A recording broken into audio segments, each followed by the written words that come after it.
এখান থেকে দেখো একটি ট্রেন 72 কিলোমিটার বেগে চলছে 200, এটা অনেক পরীক্ষাতে আসে। 270 মিটার প্ল্যাটফর্ম অতিক্রম করতে 21 সেকেন্ড সময় লাগে। আচ্ছা একটা জিনিস দেখো, 270 মিটার একটা প্ল্যাটফর্ম অতিক্রম করেছে, শুধু প্ল্যাটফর্ম অতিক্রম করলেই কি ট্রেনটা অতিক্রম করা হয়ে যায়? ট্রেনের দৈর্ঘ্য এর মধ্যেই থাকে। তাহলে ট্রেনের দৈর্ঘ্য আর আসলে প্ল্যাটফর্ম এই দুটো মিলে কয় সেকেন্ড অতিক্রম করেছে?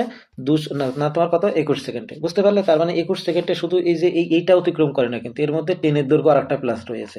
ঠিক আছে, 270 প্লাস ট্রেনের দৈর্ঘ্য। এইবার বলেছে দেখো এই কিলোমিটার, যেহেতু মিটারে চেয়েছে, কিলোমিটারটাকে প্রথমে মিটারে বানাও।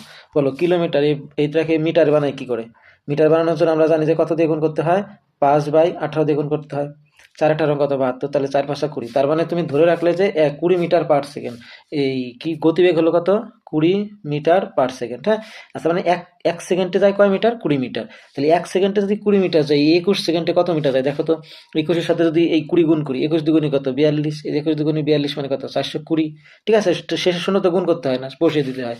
তাহলে এইবার একটা জিনিস দেখো, 21 সেকেন্ডে তার মানে আমরা বুঝলাম যে 420 মিটার যায়, কিন্তু আমরা 21 সেকেন্ডে অলরেডি 270 মিটার একটা সেতু দিয়ে দিই। তাহলে বাকিটাই কি, আমি একটু আগে বললাম যে দুটো মিলে হয় সেতু আর হচ্ছিল ট্রেনের দৈর্ঘ্য নিয়ে। তাহলে বাকিটা ট্রেনের দৈর্ঘ্য আর ট্রেনের দৈর্ঘ্য জানতে চাইছে। তাহলে ট্রেনের দৈর্ঘ্য করো। ট্রেনের দৈর্ঘ্য কত হয়, 0, 7 আর 5 12, 1 3 150। তাহলে ট্রেনের দৈর্ঘ্য কত, 150। ঠিক আছে, জাস্ট দেখবে, গুণ করবে, সমাধান করবে, হয়ে যাবে।